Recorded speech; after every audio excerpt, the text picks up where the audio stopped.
어떤 패턴을 가지고 움직이는 거는 동일한데 그 안에 어떤 내용이 조금 달라졌다라고는 생각하셔야 될 것 같아요. 401k 들어오고 뭐 미국의 정부가 사겠다고 하고 기관들이 또 많이 들어오고 최종적으로 저장은 또 비트코인을 할 거고 수요가 어마어마하게 커진다. 수요 변화 이런 걸 다 감안할 때 적어도 2027년에 저점은 없을 거다.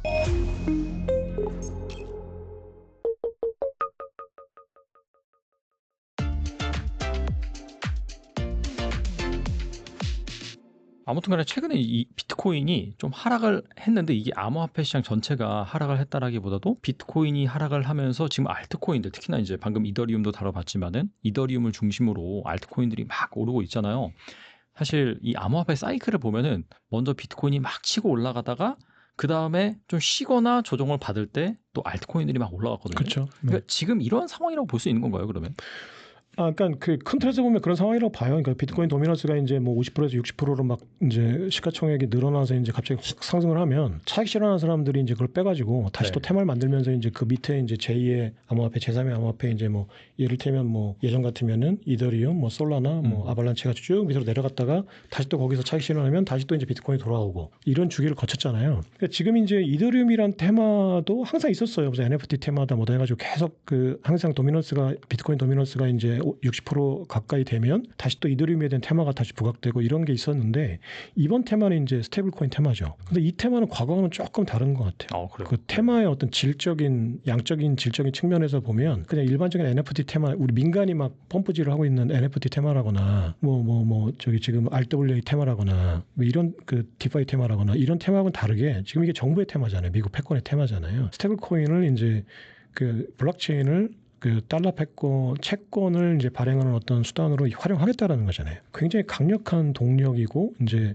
어느 정도 컨트롤을 할 수 있는 동력이니까 조금 그 어떤 기세가 좀 다르죠. 그 정부와 민간이 하는 거는. 그러니까 예전하고 이제 큰 틀에서 보면은 이제 어떤 그 패턴을 가지고 움직이는 거는 동일한데 그 안에 어떤 내용이 조금 달라졌다라고는 생각하셔야 될 것 같아요. 그 이더리움의 테마가 예전보다는 셀 수 있다. 이제 그 테마를 잘 활용하시면 뭐 퍼포먼스가 괜찮을 것 같다. 근데 되게 조심하셔야 된다. 왜냐면 뭐 장투용은 아니고 확실히 한 사이클을 먹고 나오는 그런 그러니까 1, 2년 정도는 뭐 가능하겠지만 그게 이제 장기적으로 내가 어떤 정말 궁극의 어떤 가치 저장 수단 예를 들어서 지금 현재 어떤 아파트의 어떤 개념으로 보면은 그 이제 최상급지라는 게 명확하잖아요. 그 한가면 아파트, 강남 아파트라는 어떤 최상급지가 있잖아요. 국내 그 자산 시장에서 보면은. 근데 암호화폐의 최상급지가 뭐냐라고 이제 물어보면 비트코인인 거는 명확하거든요.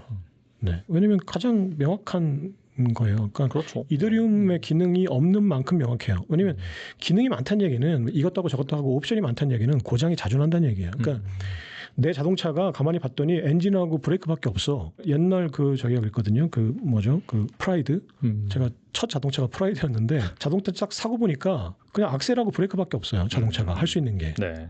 고장이 안 나요. 기계식이고 하니까 그때는 또 전자장비도 없었고. 네네. 그러니까 그 기아 딜러들이 항상 프라이드를 자랑할 때 뭐라고 했냐면 고장이 안 난다. 고장이 안 난다. 그건 너무 당연해요.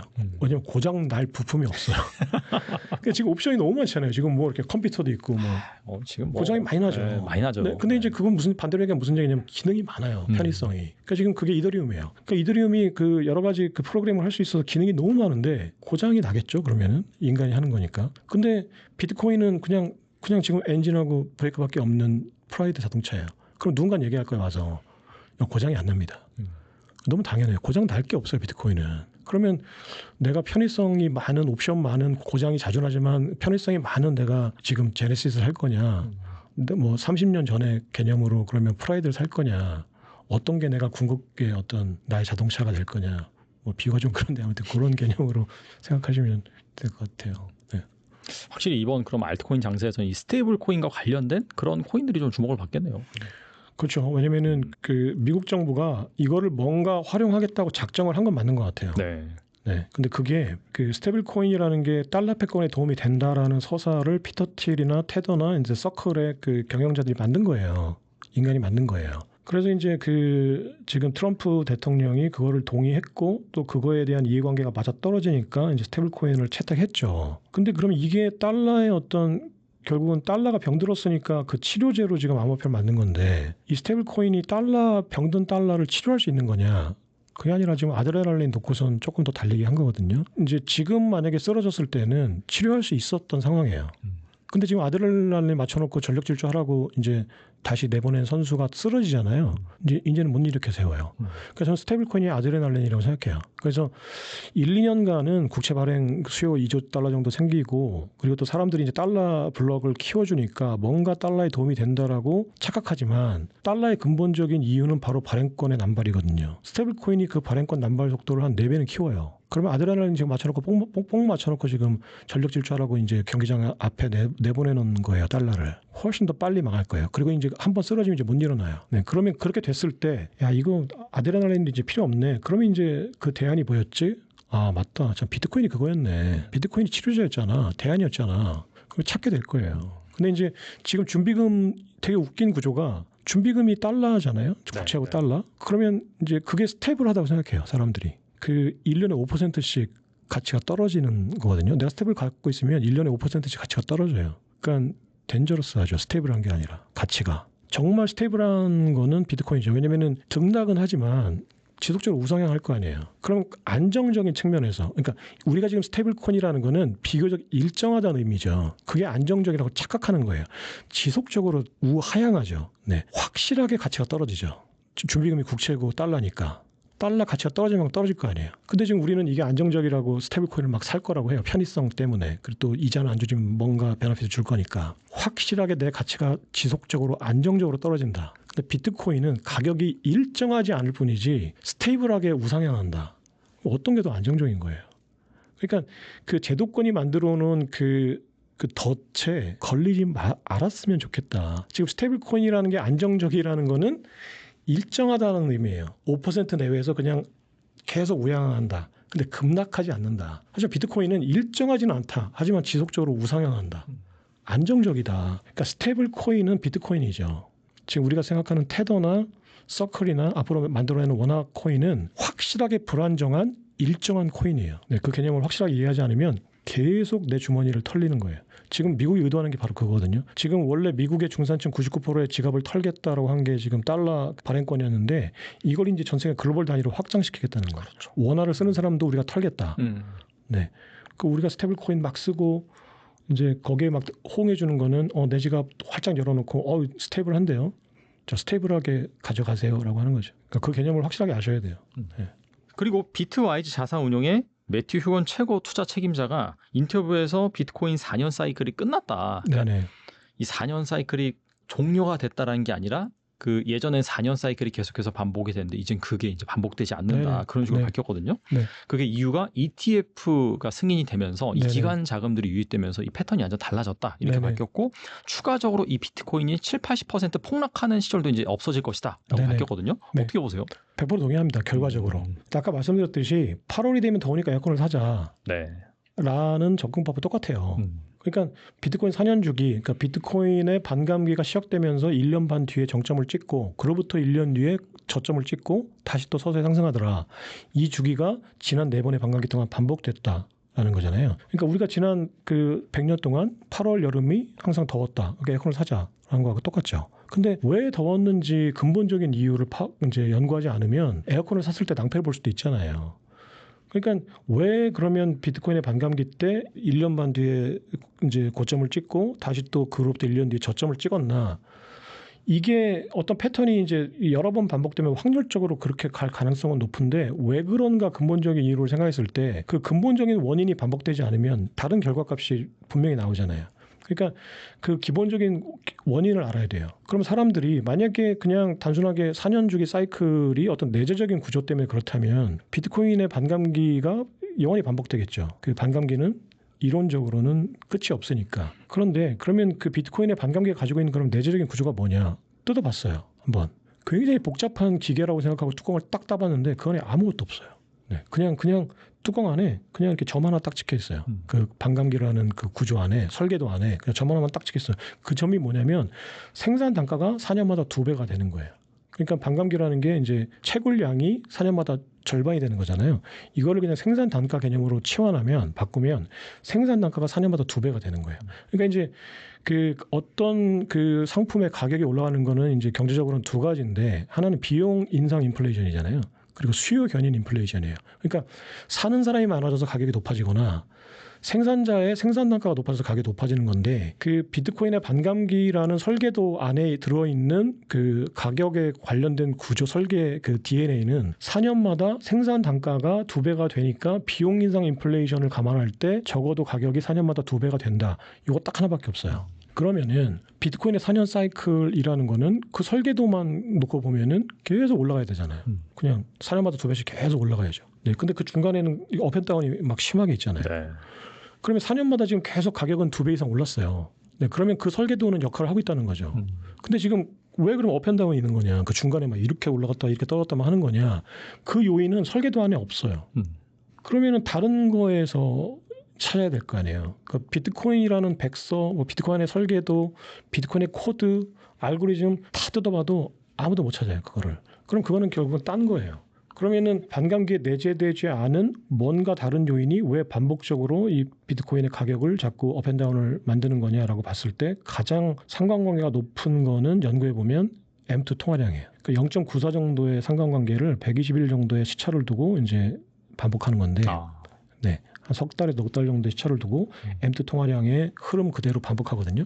M2 통화량 그래프를 그려놓고 그 석 달 뒤에 그래프를 그려놓으면 똑같아요. 이게 석 달의 그 시차를 좁혀놓으면 일치하거든요. 그럼 결국은 M2 통화량의 함수다. 네, 0.94라는 거는 거의 똑같다는 그렇죠. 거거든요. 거의 똑같죠. 네, 94%라는 얘기는. M2 통화량 함수다. 그렇다면은 비트코인의 반감기 때 M2 통화량의 어떤 그 변화를 줄 수 있는 요인은 또 뭐냐라는 거죠. M2 통화량의 그 변화를 줄 수 있는 가장 큰 요인은 본원 통화를 어마어마하게 발행하기 전에는, 그러니까 연준이 화폐를 본원 통화 M0 통화량을 어마어마하게 늘리지 않으면 결국은 금리 문제거든요. 근데 사실은 그 금리가 만들어내는 통화량이 90%고 본원 통화가 만들어내는 통화량이 10%예요. 네. 그렇다면 본원 통화량의 변화는 그다지 그 비트코인의 가격하고 상관이 없다. 물론 이제 본원 통화량이 또 이제 승수 효과를 해서 나머지 90%를 만드는 시드가 되는 거지만 그냥 단순하게 직관적으로 생각하면 결국은 금리의 문제다라는 거예요. 그러면 금리의 저점과 일정 시차를 두고 그 비트코인의 고점이 일치한다. 그리고 금리의 고점과 일정 시차를 두고 비트코인의 저점이 일치한다라고 보시면 돼요. 그러면 지금 이제 비트코인의 가격을 이제 4년 주기가 그 전에 4번은 이제 2020년까지 반복이 됐는데 2024년의 금리 사이클이 이제 왜 달라졌냐라고 하면은 원래 자생적으로 가만히 그냥 민간한테 뭐 완벽한 민간은 없지만 그 정부 요인을 뺀 나머지 금리 사이클로 보면 이게 4년마다 업앤다운을 이제 했거든요. 그게 교묘하게 맞았어요. 그 저 비트코인의 주기하고. 근데 그 2020년 코로나 팬데믹 위기 때 양적 완화를 세게 하는 바람에 이 금리 주기가 꼬였어요. 그러니까 지금이 비트코인 4년 주기로 보면은 금리의 저점이어야 되거든요. 지금 금리는 상당히 고점이잖아요. 그리고 또 앞으로 9월 달부터 올해 뭐 2번 낮추고 내년부터 본격적으로 낮춘다고 이렇게 보면 금리의 저점이 내년 이맘때거든요. 그럼 1년 정도 이제 스텝이 늦춰진 거죠. 그러면은 만약에 그 4년 반감기라는 게 그 비트코인이란 DNA에 설계되어 있는 거라고 하면 이게 10월, 11월에 고점을 찍고 이제 떨어져야 될 거 아니에요. 근데 만약에 그것보다는 어떤 금리 주기하고 맞물리는 거다라고 결과적으로 통계적으로 거기에도 신뢰도하고 가중치를 둔다면 이제 비트코인의 고점이 내년 이맘때일 거다라고 보는 거죠. 그 다음에 이제 또 다시 그럼 금리를 이제 내년 이맘때부터 또 다시 또 조정하기 시작해서 높이면 원래대로라면 1년 지연되니까 그럼 2027년 이맘때쯤에 저점을 찍어야겠죠. 근데 그때가 되면 또 반감기가 돼요. 그래서 비용 이상 인플레이션이 생겨요. 그러니까 앞으로는 이렇게 되고 뭐 금리가 이렇게 되고 이게 그래프가 이제 비교가 일치하다가 갑자기 금리 주기가 확 뒤로 밀리니까 이 반감기라는 사이클하고 이게 갑자기 막 섞이고 막 이제 믹스가 되면서 저점 구간에서 갑자기 비용 인상 요인이 생기거든요. 그러면 다시 또 가격이 2배가 돼요. 생산 단가가. 그럼 그때는 또 가격이 올라가잖아요. 그러니까 저점 구간이 상당히 상쇄된다는 거예요. 그러면은 우리가 지금 생각하는 고점이 내년 이맘때로 지연되고 그로부터 1년 뒤에 저점 구간이라고 생각했던 구간에서 반감기가 2028년에 또 오니까 그럼 다시 또 비용 인상이 생기잖아요. 그러면 이제 떨어지려고 하다 보니까 갑자기 또 생산 단가가 2배가 돼. 그래서 예전만큼 떨어지지 않을 거다. 근데 이 상황에서 아까 말씀드렸듯이 이제 가격을 올리는 거는 수요 견인 인플레이션이 또 있잖아요. 수요가 어마어마하게 늘어나고 있잖아요. 401k 들어오고 뭐 미국의 정부가 사겠다고 하고 뭐 기관들이 또 많이 들어오고 각국이 또 경쟁적으로 살 거고 또 이더리움 생태계가 또 커지면 또 또 그 안에 들어온 스테이블 코인들이 또 뭐 하겠어요. 최종적으로 저장은 또 비트코인을 할 거고. 그럼 수요가 어마어마하게 커진다. 그러면은 이게 금리 주기 그다음에 수요 변화 이런 걸 다 감안할 때 적어도 2027년에 저점은 없을 거다. 네, 그 이후에 또 금리 주기하고 수요 변화가 어떻게 생길지는 모르겠지만 그래서 그렇게 보면 예전만큼 뭐 2023년에 2021년 말에 고점을 찍고 2023년에 8천만 2천만 원까지 떨어진 그 상황 그때는 사실 여러 가지 악재가 오히려 겹쳤어요. 금리 인상도 겹치고 중국의 이제 비트코인 채굴 금지도 겹치니까 네. 최악의 경우였죠. 근데 어떤 순간을 봐도 가장 확실한 이제 그 지지선이 뭐냐면은 비트코인의 가격이 어떤 위에서 움직였냐면요. 전기세 위에서 움직였어요. 채굴 전기료, 채굴료. 네, 채굴료 채굴료. 위에서 항상 네. 움직였어요. 그러니까 채굴료 밑으로 떨어진 적은 없어요. 그러니까 적어도 채굴료 밑으로 떨어지는 않을 거다. 근데 지금 수요와 금리 사이클을 감안하면 이제 예전에 어떤 이런 그 업앤다운은 없을 것 같다. 그리고 이제는 그런 게 한번 없는 걸 경험하고 나면 사람들의 머릿속에 있는 서사가 지워질 거 아니에요. 4년 주기란 서사가. 그럼 그때부터 이제 냉정하게 이제 정말 어떤 근거를 가지고 생각할 거예요. 금리가 어떻게 되는 거야? 수요가 어떻게 되는 거야? 지금 채굴 비용이 어떻게 되는 거야? 라고 하면. 네. 그럼 그다음부터 이제 채굴 비용이 지지해주고 금리하고 수요가 견인해주면 이제 과거보다는 상당히 안정적으로 가격이 우상향할 수 있다는 거죠.